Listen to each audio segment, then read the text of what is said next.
Now, we are now going to discuss about using the electric flux, that is a Gauss law, to find out the electric field due to different continuum systems. That is, first we are going to start off with finding out the electric field due to a linear charge density. Then we can generalize it for the case of a surface charge density. We can start off with the case of a disk. That can be generalized for the case of a sphere, and so on.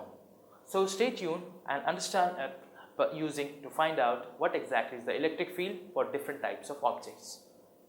So students, as promised, we will now try to understand as to what exactly are the electric field due to the different shapes.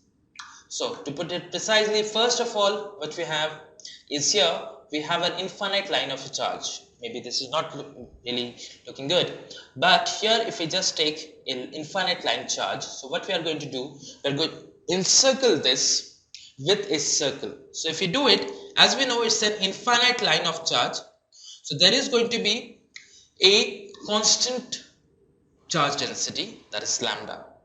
So here if you do it, you are going to find out the net electric field due to this charge at this particular point, mind you. So how do we do it? You know that it's going to be equals to E dot ds, that's going to be equals to Q upon epsilon naught. Now what is Q? Q is going to be equals to lambda because it's an infinitely long charge, right? So it's going to be equals to lambda into, if I say L, divided by epsilon naught. If I take a finite portion of it, and that electric field can be removed. On the left hand side, you can just find out how much is going to be the area. So just cancelling out all those things is going to give you this particular value.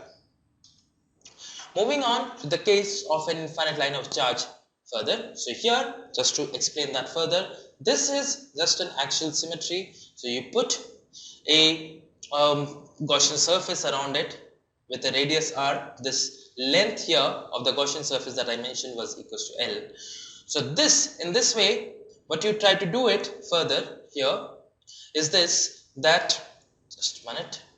So what you will get is that as a result, because the charge is symmetrical, you have to just use the Gaussian surface law, you take a small portion of the area, take a loop of it, so that is going to give you the net value of the flux. So you're just going to integrate over this, that's going to give you the net value of charge, and as a result you will get the net value of the electric field as a result of it. Going further, what we have in this case for the case of field due to a uniformly charged spherical shell. So here if you take this particular spherical shell, you take a small Gaussian surface. So this is your shell, you're going to take a Gaussian surface outside of it. This has a radius r. So if you take this particular surface, inside the surface the electric field is going to be 0. Outside it, it's going to behave as if it's just a point charge. Okay.